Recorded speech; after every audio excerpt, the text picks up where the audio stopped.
Random House Audio presents The Home Edit Life, the no-guilt guide to owning what you want and organizing everything, by Clea Shearer and Jorjeana Teplin. Read for you by Jorjeana Marie. You can see photos from the book and more on the author's Instagram page at The Home Edit.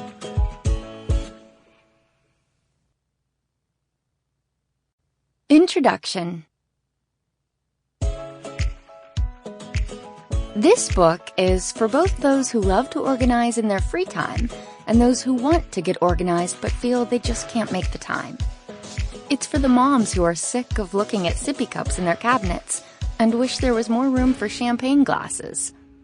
It's for those of us who go to work, sit at our desks, and continue to wonder how we always end up with so many pens that rarely have ink. It's for the craft lovers, the beauty product enthusiasts, and the jet-set travelers. Basically, this book is for everyone. We wanted to create a book that shows you how to live the life you love without feeling bad about the things you own. We wanted to show you that being organized isn't limited to pantries, closets, and other rooms in your house. It also extends to your hobbies, your travel, and even your phone. Organizing is a lifestyle and mindset that anyone can adopt. Consider this book our 360-degree approach to help you contain the chaos of your life and all the contents that come with it, whatever that may be. All right, now that we have that covered, it's time to step inside and leave any guilt you might have about owning things at the door. Except, can you maybe take your shoes off first? Thanks.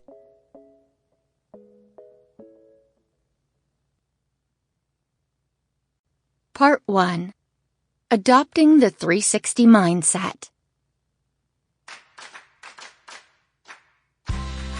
We closed our first book promising that our method would help you organize and maintain your space. But you can only lead a horse to water. You can't make it drink.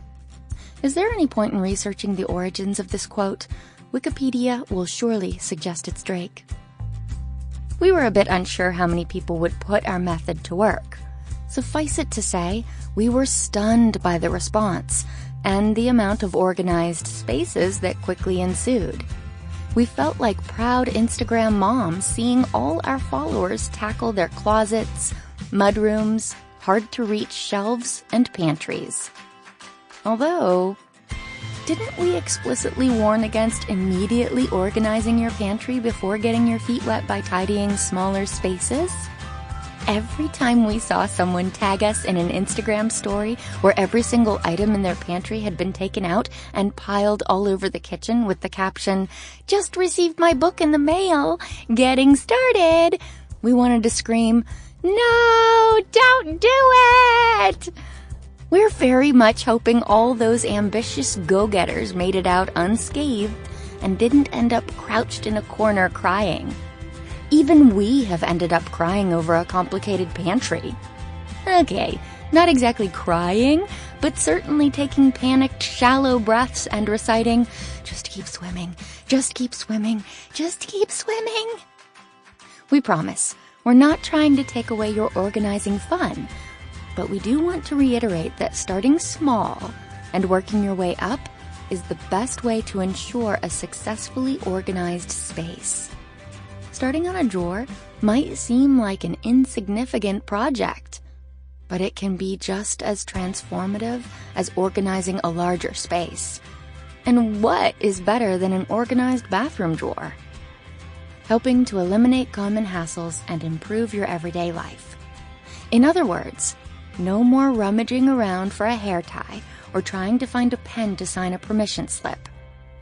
Have we sold you on starting small yet? True story.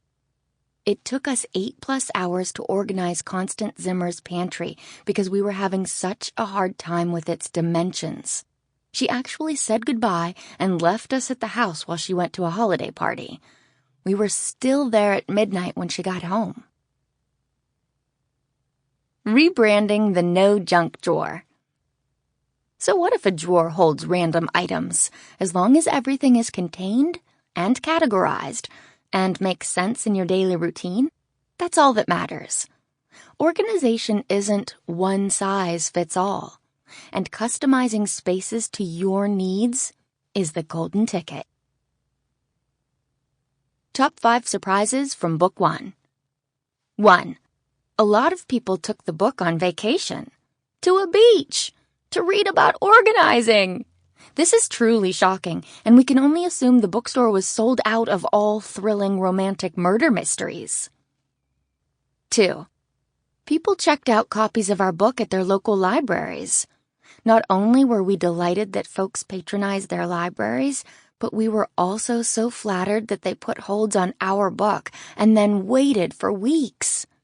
We received screenshots of library waiting lists from all over the world. 3. Kids like organizing, and not just the ones we gave birth to. We saw so many kids at our book tour events who came with homemade signs or photos of their organizing projects to show us.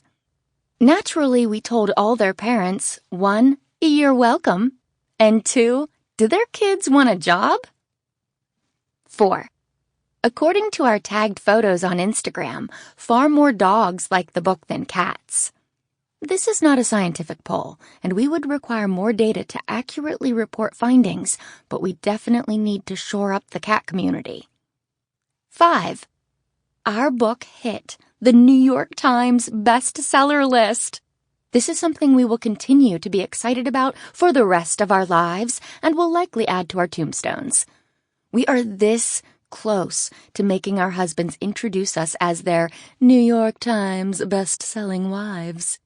A huge thanks to our readers and fans for supporting the book from day one. One thing that became abundantly clear, however, is that our first book appealed to both those who already liked to organize and those who needed a bit more help getting started. Some folks told us we were speaking their love language, and others felt it was a book filled with foreign concepts, but happily accepted the challenge anyway. Some people read the book with a highlighter in hand, and others just looked at the pictures. There's no right or wrong way. We're just happy so many people appreciate home organization. We kind of thought it was just us. Another thing we learned, there were a few pages that received by far the most attention. The first was our low-bar lifestyle rules to live by. For those of you who need a refresher on our life's motto, this means we set the bar very low, as in on the floor, so we can feel accomplished at all times. We give ourselves gold stars for remembering to feed our kids and getting dressed in the morning. It's amazing how many goals you can achieve when your expectations are that low. Top 5 low-bar lifestyle submissions. We asked you to send us your own low-bar lifestyle moments, and wow, did you deliver? 1. Wine is fruit. You have eaten a full serving for every glass of wine. Not only are you full of antioxidants, but you are also actively combating scurvy. 2. If the kids are screaming, it means they are breathing. 3. Sometimes I feed my kids cereal for dinner and hype it like Oprah.